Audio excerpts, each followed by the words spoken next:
Hi there, if you want to learn how to create sound effects, then you are in the right place. In this video, we're going to do a little studio tour around my new studio here so you can see where I work and what I use when I do work. So recently my family and I moved to a new place, so I had to pack up my studio at my old place, put everything in boxes, come back here. I started unpacking everything, so everything's a little bit set up. I have it functional so I could start working. It's not complete, it's not perfect, it's definitely still a bit messy and still some things that need to get done, but I figured this would be a good time as any to show you around and show you what I use when I work.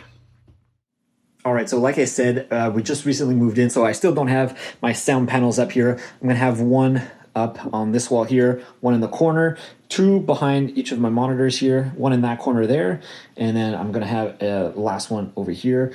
And in this corner, don't have it yet, but I think I'm gonna buy something like a blanket to cover my door and maybe something at the bottom of the door here so that you have a sound stopper at the bottom so you don't hear anything in there.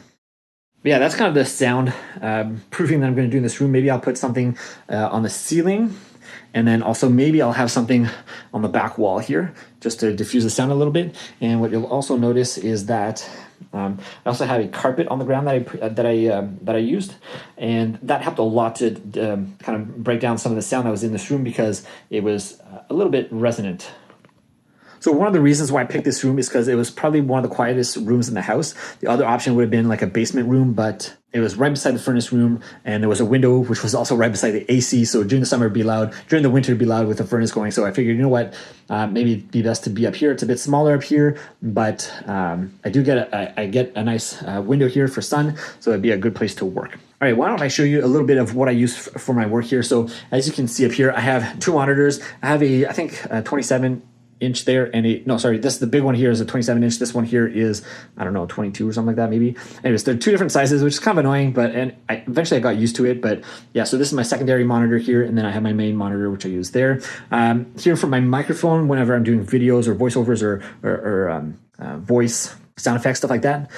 This is the Shure SM57, right? Just your basic studio mic. It's been good for me since I've been using it. It's obviously not the best microphone out there, but it works for what I need to do. And this is just on a microphone stand here. And as you can see, it's just standing there on its own. So one of the issues I used to have with this microphone is that because I had the stand on the side here, it used to be like rubbing on the side. I actually had it on the other side of my desk over here, and it wasn't long enough to reach me over here. So I had it rubbing against the side of my desk, and every time I would even just move or nudge my desk at all, I would have it would get picked up by the microphone, and that was an issue in the videos. You could really hear it. So hopefully you'll start to notice a bit cleaner audio from videos from this microphone from now on, because now it is standing on its own here, so nothing should be touching it or hitting it at all. So that should be a good new little thing here. All right, so the next thing I do have here is I have my audio interface. This is an Audient ID4. This is the older model. There's a new one, I think Mark II, that's out, but that's what I use here. Keyboard, mouse, nothing special there. Stream Deck, super, super important. I absolutely love my Stream Deck. Use it absolutely all the time, every single day. It saved me so much time in work. If you want to see a little article I did about the Stream Deck, how to use it, what I use it with, and stuff like that, I did an article for asoundeffect.com. So maybe I'll link it in the description below this video. But if you want to check it out, you don't know what the Stream Deck is or don't use it yet, yeah, check that out because it's super useful.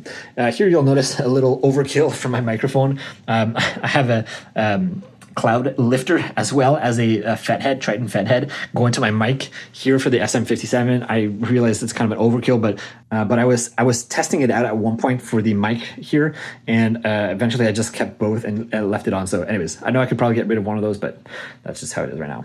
All right, one of the things you'll notice here in my studio is I don't actually have any studio monitors on. They are right here, and these are the M Audio BX8 Mark II, Deluxe 2, something like that. Anyways, they don't make them anymore. They're discontinued. I think they still are at Model 3 now, Deluxe 3. Anyways, I had bought these because I saw Daniel James using them way back in the day when I was watching him compose and stuff, and I was like, man, if they're good enough for him, they're good enough for me. And I've kind of stuck with these ever since. They're really inexpensive, and they just work. They're okay. Definitely not the best, but they're okay. Now, one of the recent additions I've had to my studio were these, this piece of headset here, and these are the Shure these Shure HD650s, and these are awesome. So I've had these for the last like 2 months, 1 month, 2 months, about since I knew we were going to move. And I figured I would get these because I knew that I probably, I need to pack up my studio, pack up my monitors, and even in this room here, I wouldn't have my monitors ready yet right away, especially if I want to get back behind my studio and stuff, behind my desk. I want to make sure I have access to there to put up the panels and stuff, so I didn't want to put my monitors, my studio monitors there yet, so I've been using these headsets, and they're really, really good. If you're looking for like a really smooth, like really even frequency, yeah, this headset is really good for that. All right, after that, down here, I have my big keyboard. This is the M Audio Oxygen 88 keyboard. And I basically use this for composing. I don't compose too much anymore, but when I do, this is what I use. And then right now what I use it for mostly is for synths. When I'm playing synth, I use this to play synths, which is really handy to be able to reach all the way down to lower keys and all the way up to higher keys to get you know, different sounds out of my synths, as well as the faders here. I use these faders a lot to modulate different parameters and stuff like that. So this is what I use. Again, if you're just doing sound design work, this is probably a bit of an overkill. You could probably do with something a bit smaller, but this is what I have here.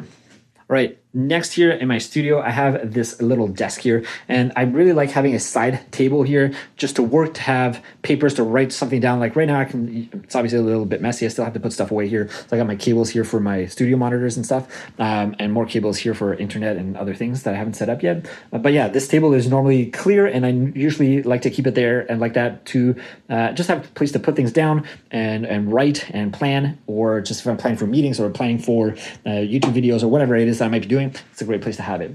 Right over here, right behind my water bottles,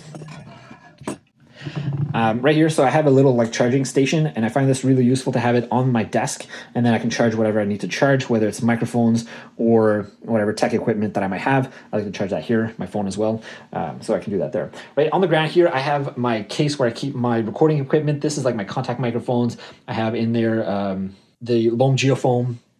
Might also have other microphones in there, but anyways, all my recording equipment, or most of it, is in there. Not everything, but most of it is.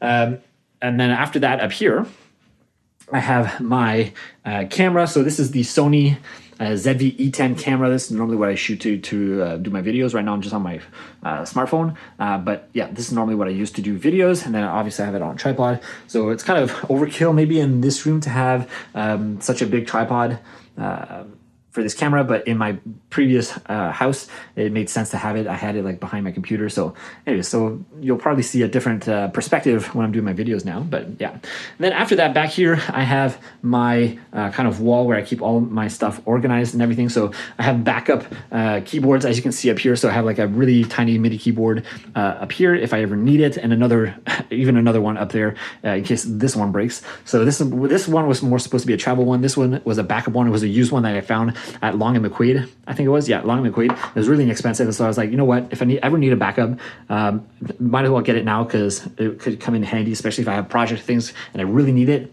Better to have it than not. So that's why I got these, and this one was just a travel one that I don't even remember where I picked it up. Here I have my recorder. I like to have it on the go, ready to go, so that yeah, I can just pick it up and go whenever I need to. Right now it's kind of disassembled because I was experimenting with different setups and stuff like that, but that is there with my Zoom. So I have I have the Zoom F6. That's what I have down here. And then at the top here, I had the Loam UZ Pros. Those are the furry ones up there. And then the bottom ones here, the really, really tiny ones. These are the Mic Boosters EM258s. I got them on micbooster.com. Yeah, so that's what those are. If you want to see a video about this rig, this setup here, I'll put it in the description. I made a video about what this rig is and what I use. All right, here, this metronome stand where I could probably put something. Here I got some cool African instruments that my mom had given me when she went to Africa when I was younger. And I still have them, great for sound design and stuff like that. Here, I like to keep stuff on hand that I'm going to use on the go. So for example, here, I have the Sony D100 recorder, field recorder, handheld recorder, and I have this here so that I can just grab it. It's already in a bag, in a pouch that I can just put on over my shoulder, and I'm ready to go, so I can record sounds. I like to have this close by and ready to go at all times. I basically carry it with me pretty much everywhere. It's funny, I still have family and friends like make fun of me that I carry this everywhere, because I like to just have it on me, because you never know what you're going to need to record. And it's happened so many times where I'm like, man, I wish I had my recorder on me to record this cool sound that I have, or that I'm in a cool place or whatever. Like, you just never know. So now what I do is I just always carry it with me, and it's super handy. I've got a lot of really good recordings with that. With it here, back here, I have my headphones that I use with it. These are headphones that I use to record. things. So these are not for computer work or at my desk. These are the Sennheiser's HD 280 Pro, and I use this to record and to listen to my recordings because these are closed back, so I can't hear any. Well, it kind of blocks. Not I can't hear. It blocks a lot of the sound from the environment, so I hear it strictly out of the headphones. Yeah, so I can get a good idea of exactly what I'm recording. Right down here, don't have too much left here. Just a mini tripod stand. Yeah, that's pretty much it. I don't really have too much there. In my drawers here, I like to keep things kind of organized. These are mostly things that I don't really need. Like I like to keep my microphones out. You can see here my wireless microphones are here. Actually, I'm using them right now, so you don't see them. And I have them on my desk, but normally they would either be here or on the side here with my Sony D100, so I'm ready to go at any time. And that's pretty much it here. I think I have just additional parts to microphones and stands and stuff like that. Oh, here I have the Rode NTG5 microphone. This normally goes on with my Zoom up here, my Zoom F6. I normally put it on the top if I ever need to record stuff. Anyways, I had to pack it, so I haven't unpacked it yet. Here I have my SonarWorks microphone. So I'm going to use this to balance out my room, to get the sound from my room, to get an idea of, to be able to apply the EQ on my computer. Yeah, anyways. I have a hard time explaining what SonarWorks is or how it works, but it's really good. If you don't know what it is, I would check it out because really good product right there. All right, down here in this drawer here, just some lights when I'm doing video stuff, extra XLR cables. That's pretty much it there. Then here I have a ton of batteries. To available rechargeable batteries, things that I can have to replace. Here I have adapter pieces. These are like a 1/4 inch to an 1/8 inch and different types of adapter pieces for yeah, that are universal for different mounts and stuff like that. All right, and that is pretty much it there. I think at the bottom here I have additional like cables and wires and things like that I might need. But apart from that, that's pretty much it. I have my tripod here. I have another additional tripod on the side there. Now, the last part of my little studio here is here inside of my wardrobe, which obviously is completely empty. I'm not sure what I'm going to do with it. Maybe I'll like super sound isolate it and that can become like a recording booth or something like that. But for now, it's there. And yeah, that's mostly my computer right there. All right, so that is my new studio here, the kind of setup that I have. If there's anything that you would like to see more in detail that you actually want me to break down, like for example, like my computer, if you want to know like exactly what I have, how I built it out and everything, I could show you some of that. Let me know in the comments and maybe I'll make a video about it. But yeah, hopefully this is helpful in just seeing kind of my space. If there's anything you think I should add or that I'm missing in here to help me, I don't know, I sound isolate or whatever, let me know as well. But yeah, I hope you found this video useful, valuable. If you have any questions or whatever about the studio or whatever I use, or if I missed anything, let me know down in the comments below. And I think that's it for now. I'll see you in the next video. Bye.